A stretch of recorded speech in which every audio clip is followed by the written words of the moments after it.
बिस्मिल्लाहिर्रहमानिर्रहीम। अस्सलामु अलैकुम डियर स्टूडेंट्स, उम्मीद है आप खैरियत से होंगे। स्टूडेंट्स, आज हम मॉर्फोलॉजी ऑफ फ्लावरिंग प्लांट्स के जो हमने टॉपिक स्टार्ट किया हुआ था उसके अंदर आज हम लीफ की मॉर्फोलॉजी को डिस्कस करेंगे कि लीफ की मॉर्फोलॉजी क्या है, उसकी एनाटॉमी क्या है, डिटेल में डिस्कस करते हैं।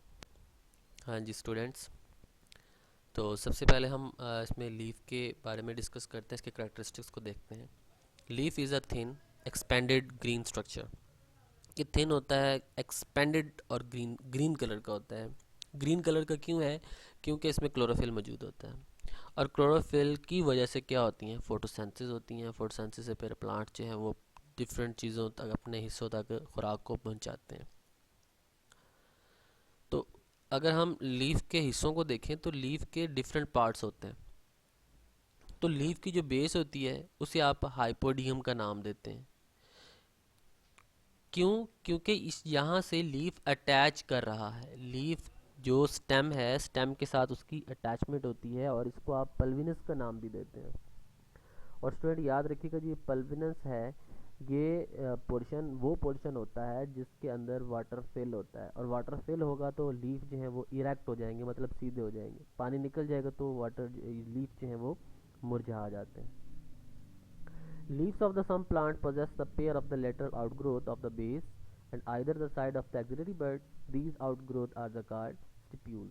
और दूसरी जो आउटग्रोथ होती है उसको स्टिप्यूल्स कहते हैं और इस लीव्स को आप स्टिपुलेट का नाम देते हैं। एक्सटिपुलेट, एक्सटिपुलेट कहते हैं कि जिसके पास स्टिप्यूल ना हो, जिसके पास ये चीज़ स्टिप्यूल जो है ये ना हो, तो इसी वजह से आप इसको नाम देते हैं exstipulate.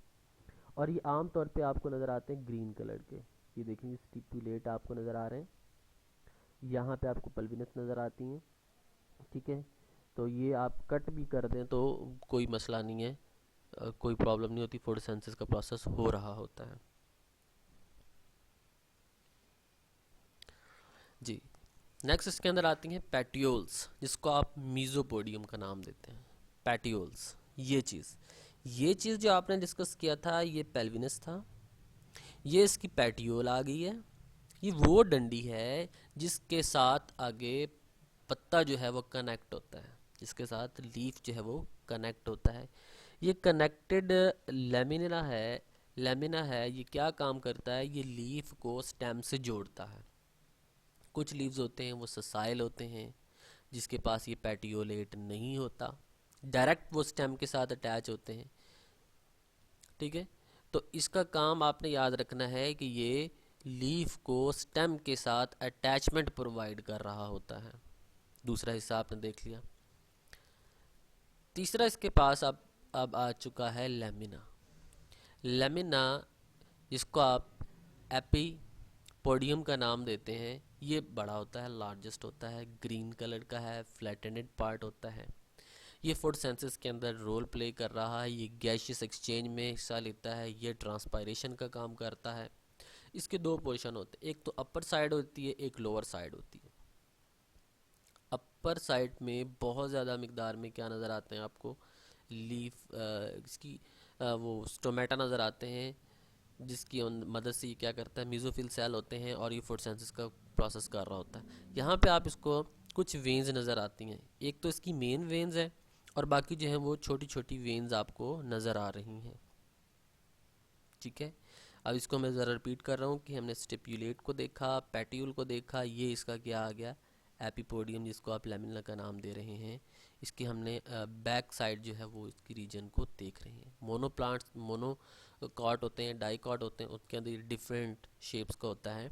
The leaves having the both similar surface card, इन दोनों की जो सरफेस होती है वो उसको आप आइसो बायलेटरल का नाम देंगे।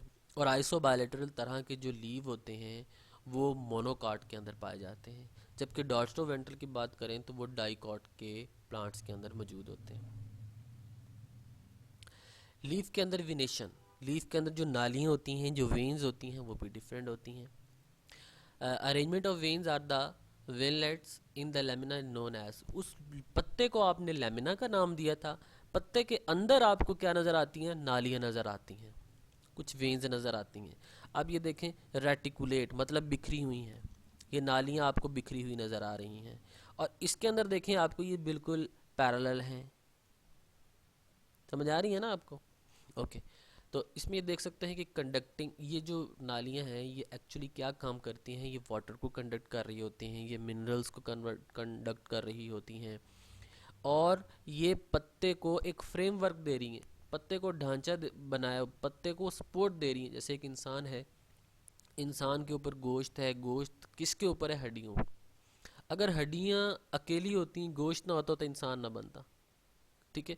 तो इसी तरह आप ज़रा इमेजिनेशन में जाएं और सोचें कि पत्ते के ऊपर सिर्फ ये एक वेनेशंस होती हैं और लेमिना ना होता तो पत्ता किसी काम का ना होता। ख़ज़ां में आपने देखा होगा पत्ते जो मुरझा जाते हैं और उसकी जो नालियाँ हैं वो ऐसे ही स्केल्टन जो है वो नज़र आ रहा होता है, तो ज़रा उसकी जो ब्यूटी है वो ख़राब हो जाती है। तो ये एक्चुअली इसको ब्यूटीनेस को शो कर रहा है। फिर इसके अंदर कुछ रेटिकुलेट वेनेशंस भी आ जाती हैं। रेटिकुलेट वेनेशन का मतलब ये है कि जब ये वेन्स का एक पूरा नेटवर्क बन जाता है, जब ये नेटवर्क, एक सिंपल आपने लीफ देखा जिसमें एक दरमियान से मिड रिब आ रही है और साइड से दो तीन उसकी क्या है वेन्स निकली हुई हैं, लेकिन फिर जब वेन निकल जाती है फिर उससे आगे फर्दर ब्रांचेस निकलती हैं, उससे आगे फर्दर ब्रांचेस निकलती हैं, तो वो एक रेटिकुलेट वेनेशन का काम कर देते हैं, एक क्लस्टर बना देते हैं, एक नेटवर्क बना देते हैं। इसी वजह से उसको रेटिकुलेट वेनेशन का नाम दिया जाता है। ओके, ये देखें ये मिड रिब है, ये आपको मिड रिब नज़र आ रही है। इस मिड रिब के साथ ये आपको कुछ ब्रांचेस निकलती हुई नज़र आ रही हैं साइड से, ये लेटरल ब्रांचेस हैं। फिर इस ब्रांचेस से फिर आगे फर्दर आपको ब्रांचेस नज़र आ रही हैं, एक नेटवर्क की फॉर्म में आ रही हैं। ये एक्चुअली रेटिकुलेट विनेशन आ गया। यहाँ भी आप लीव्स देख सकते हैं, यहाँ पे भी रेटिकुलेट विनेशन का मनाजिर आपको नज़र आ रहे हैं। यहाँ पे देखिए 3 मिड रिब नज़र आ रही हैं और इससे भी क्या आती हैं, विनेशंस नज़र आती हैं। अब इसको हम मिड रिब की बेस पे दो हिस्सों में तकसीम कर रहे हैं, यूनिकोस्टेट, मल्टीकोस्टेट। यूनिकोस्टेट जिसके पास सिर्फ दरमियान में एक मिड रिब नज़र आए, मैंगो इसकी एग्जांपल है, मैंगो का पत्ता लें, उसके अंदर आपको एक मिड रिब नज़र आएगी, सिंगल मिड रिब नज़र आएगी, यूनिकोस्टेट। और अगर दो या दो से ज़्यादा आपको नज़र आती हैं तो उसको आप मल्टी कॉस्टेट का नाम देते हैं। ये देखें लीफ के अंदर आपको 3 मिडरिब नज़र आ रही हैं, ये मल्टी कॉस्टेट है। ठीक है, कन्वर्जेंट या डाई कन्वर्जेंट भी हो सकता है ये। Okay, next G, parallel venation. Parallel venation sugarcane ले लें आप, जिया मेज़ ले लें, ग्रास ले लें, बनाना ले लें। ठीक है, उसके पत्ते के ऊपर आपको जो वेन्स नज़र आती हैं ना, वो एक दूसरे के पैरेलल नज़र आती हैं, मुखालिफ नज़र आती हैं। In this type of विनेशन veins in the lamina run almost parallel और अनदर। पैरेलल होती हैं, एक दूसरे के मुखालिफ होती हैं, एक दूसरे के साथ चल रही होती हैं। मोनोकॉट प्लांट के अंदर होती हैं, दो तरह की होती हैं, यूनिकॉस्टेट, मल्टीकॉस्टेट। अगर यूनिकॉस्टेट है मतलब ये है कि वो एक पैरेलल मूव कर रही हैं। अगर मल्टीकॉस्टेट तो बहुत ज़्यादा उसके अंदर वेन्स ही वेन्स होती हैं। लाइक ग्रास ले लें आप, राइस ले लें, तो उम्मीद है आपको इसका समझ आ गया होगा। ओके, अब इसकी के अंदर कुछ सिंपल लीफ होते हैं, कुछ कंपाउंड लीफ होते हैं। पहले तो हमने इसको स्ट्रक्चर को देखा ना कि उसके स्टिपुलेट देख लिए, उसके हमने पैटियोल देख ली, उसका हमने लैमिना देख लिया, वेनेशन देख ली। अब उस लिहाज से हम लीफ को डिवाइड कर रहे हैं, कुछ सादा लीफ होते हैं, कुछ कंपाउंड होते हैं। सिंपल लीफ जो होते हैं वो सिंपल होते हैं, सिंगल उसके पास ब्लेड होता है, मतलब सिंगल लैमिना होता है। सिंगल लैमिना वाले लीफ को आप नाम देते हैं simple leaf. Mango, people, papaya के अंदर ये आमतौर पर लीफ देखने को मिले हैं। जबकि कंपाउंड लीफ की बात करें तो एक लीफ के आगे फिर लीफलेट्स बन जाते हैं। एक लीफ के पास दो लेमिना हो सकते हैं, एक लीफ के पास 3 लेमिना हो सकते हैं, सेगमेंट्स हो सकते हैं। ठीक है, तो उसे आप नाम देते हैं कंपाउंड लीफ। कंपाउंड लीव्स ये आपको देखें डिफरेंट नज़र आ रहे हैं जी। ये देखें एक दूसरे के, एक ही बर्ड से 2 लीफ अराइज हो रहे हैं, एक बर्ड से 2 लीफ, यहाँ पे एक बर्ड से फिर एक लीफ बना है और उसके 7 लीफलेट बन गए। यहाँ पे देखें जी एक लीफ निकला, फिर उससे आगे और लीफ, फिर और लीफ, डिफरेंट टर्पिनेट बनाएंगे, ट्राइपिनेट, जिसके पिन्ना बहुत ज़्यादा हो चुके हैं, जिसके लैमिना बहुत ज़्यादा हो चुके हैं। तो इसलिए इसको हम पिनेटरी कंपाउंड लीफ भी कहते हैं। कुछ बाई पिनेटरी होते हैं, कुछ मोनो पे होते हैं, कुछ ट्राई होते हैं, कुछ डिकम्पोज होते हैं। कंपाउंड लीफ के आगे हम फर्दर इसको डिवीजन देख रहे हैं। पेनेट्री कंपाउंड लीव्स, इसके अंदर आपने देखा कि ये लीफलेट्स हैं जिसकी जो लीफ हैं वो लेटरली साइड पे आपको नज़र आती हैं। उसके रैचेस से आपको उसको मिड रिब से आप देख सकते हैं कि मिड रिब के आसपास दो लीफ, फिर यहाँ पे एक मिड रिब आ गई है, उसके पैरेलल जो है वो क्या है, बहुत से लीफलेट नज़र आ गए। यूनिपिन्नेट जिसके दरमियान में एक पिन्ना हो, बाईपिन्नेट जिसके दरमियान में दो पिन्ने हों, और फिर ट्राईपिन्नेट जो एक पिन्ना फिर उसमें तीन तीन आगे लीफ लगे हुए हैं। एक मिड रिब है, फिर तीन लीफ अराइज हो रहे हैं। एक मिड रिब है, दो लीव्स अराइज हो रहे हैं। एक मिड रिब है, एक अराइज हो रहा है। या बहुत ज़्यादा एक मिड रिब है और बहुत ज़्यादा लीव्स बन रहे हैं, उसको डीकम्पाउंड्स कहते हैं। तो इसके अंदर जो सेकंड होती है पाल्मेट्री कंपाउंड लीव आ जाते हैं। पाल्मेट्री लीव कंपाउंड के अंदर आप कुछ इसको हम फर्दर हम डिवाइड कर रहे होते हैं, यूनिफोलिएट, बाईफोलिएट, ट्राईफोलिएट, क्वाड्रेट फोलिएट, मल्टीफोलिएट। क्यों? क्योंकि इसके अंदर एक कॉमन पॉइंट से डिफरेंट लीफ अराइज हो रहे हैं। पिन्ने में से तो हमने देखा था ना एक मिड रिब से अराइज हो रहे थे, लेकिन यहाँ पे एक मेन पॉइंट है। फॉर एग्जांपल ये स्टेम है, स्टेम से अब ये लीफ बना एक, फिर यहाँ से दो, तीन, चार, इस तरह फर्दर जो है वो एक जगह से बेशुमार लीफ निकल जाते हैं, इसलिए इसको पाल्मेट्री कंपाउंड लीफ का नाम दिया जाता है। इसके अंदर कुछ लीफ आ जाते हैं, फैलोटॉक्सी लीफ आ जाते हैं, कुछ इसके अल्टरनेट होते हैं, अपोजिट होते हैं, वर्ल्ड की फॉर्म में होते हैं, वर्टिकुलेट फॉर्म में होते हैं। ये सारे डायग्राम आप यहाँ पे मॉर्फोलॉजीज की चेक कर सकते हैं कि अगर लीफ की जो अरेंजमेंट है वो स्टेम या ब्रांचेस के आसपास हो, उसे फैलोटैक्सी का नाम देते हैं। अगर वो एक दूसरे के अल्टरनेट हो तो अल्टरनेट हम उसको क्या देते हैं। सनफ्लावर, मैंगो के अंदर ये चीज़ देखें। अपोजिट देखें, ये एक दूसरे के क्या है, अपोजिट आ गए हैं, इसे आपने अपोजिट फाइलोटैक्सी का नाम दे दिया है। ओके, कुछ अब ये वर्टिकुलेट आ गए, इसलिए हमने इसको वर्टिकुलेट फाइलोटैक्सी का नाम दे दिया। लीव्स के अंदर अब कुछ मॉडिफिकेशंस भी आ जाती हैं कि इसमें लीफ के ऊपर कुछ स्पाइक बनना शुरू हो गए हैं। लाइक हम ज़ीरोफाइट की बात करें तो ज़ीरोफाइट ऐसे प्लांट्स होते हैं जो डेजर्ट्स एरिया में, जो खुश्क इलाकों में ग्रो करते हैं, और ऐसे प्लांट्स की जो सरफेस होती है बहुत ज़्यादा सख्त होती है, स्टिफ होती है, और उसके ऊपर एक पॉइंटेड अपीयरेंस मतलब एक रिजिड स्ट्रक्चर ग्रो करता है, एक कांटे वाले स्ट्रक्चर ग्रो कर रहे होते हैं जो ट्रांसपायरेशन को चेक करते हैं, ट्रांसपायरेशन में हेल्प करते हैं। आप इसको स्टिप्यूल्स भी कह सकते हैं, आप इसको स्पाइंस भी कह सकते हैं, आप इसको रिजिस भी कह सकते हैं। ये क्यों है? क्योंकि जब ग्रेजिंग एनिमल इसको ईट करते हैं तो वो ईट नहीं कर सकते, इस तरह प्लांट जो है वो ग्रो करते रहते हैं और उसको नुकसान नहीं होता। ये एक लीफ की मॉडिफिकेशंस आ गई हैं, लीफ स्पाइंस का हमने इसको नाम दे दिया।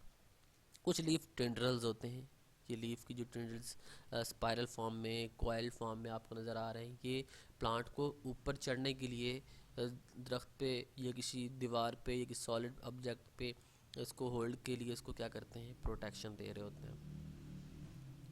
एक वाइल्ड पी देखने को मिला है जिसका जो पूरा लीफ है वो टेंड्रिल की फॉर्म में आ जाता है। स्वीट पी के अंदर अगर हम बात करें तो इसके सिर्फ टर्मिनल होते हैं।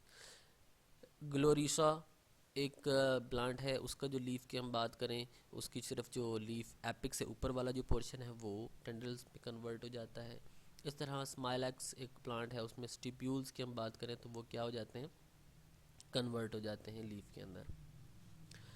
ओके, नेक्स्ट इसके अंदर लीफ की हुक बन जाती है। यहाँ पे आप देख सकते हैं कि एक लीफ है और लीफ की ये आपको हुक्स नज़र आ रही हैं, ठीक है। यहाँ पे लीफ की ये क्या है, एक हुक नज़र आ रही है। बिग्नोनिया अनगस कटाई एक प्लांट है जिसका टर्मिनल जो मतलब पोर्शन अगर देखें ना, 3 लीफलेट्स आपको नज़र आते हैं। ये लीफ है, इसके आगे से 3 आगे लीफलेट नज़र आ रहे हैं जो एक हुक की फॉर्म में आते हैं। जैसे कैट के अगर हम नेल देखें तो उसी तरह का बिल्कुल ही हमें स्ट्रक्चर नज़र आता है। अब ये क्या काम कर रहे होते हैं, the cling to bark of the tree support and help to plant the climbing. ये सपोर्ट के अंदर, क्लिमिंग के अंदर हेल्प कर रहे होते हैं। ये भी प्लांट्स के लीफ की जो है मॉडिफिकेशन है, लीफ की हुक का बन जाना, फाइलोक्लैड का हो जाना, ये भी इसके अंदर एक मॉडिफिकेशंस होती हैं। ये थोड़े से फ्लैट होते हैं, ग्रीन कलर के हैं, लीफ लाइक इसकी अपीयरेंस होती है, फोटोसिंथेसिस का काम करते हैं, फोटोसिंथेटिक पिगमेंट होता है, फोटोसिंथेसिस कर रहे होते हैं, अपनी फूड को खुद बना रहे होते हैं। और ये ज़ीरोफिटिक एडाप्टेशंस, अगर ये ज़ीरोफिटिक प्लांट में चले जाते हैं, अगर हम उनकी बात करें तो उसके अंदर ट्रांसपायरेशन का जो प्रोसेस है उसको रिड्यूस करने में हेल्प करते हैं, क्योंकि वो ऐसे प्लांट हैं जो कुछ जगह पे ग्रो कर रहे हैं। कुछ जगह पे ग्रो कर रहे हैं तो इसका मतलब ये है कि वहाँ पे पानी की कमी है। अगर वो पानी को ज़ाया करते रहेंगे, ट्रांसपायर करते रहेंगे, तो पानी ज़ाया हो जाएगा, प्लांट मुरझा जाएंगे, इसलिए वो अपने आप को क्या करते हैं, प्रोटेक्ट करते हैं। ओके स्टूडेंट्स, आई होप आपको अच्छे से समझ आ गई है। अगर कोई क्वेश्चन है आपका तो आप विदाउट हेजिटेशन पूछ सकते हैं। ओके, अपना ख्याल रखिएगा। अल्लाह हाफ़िज़।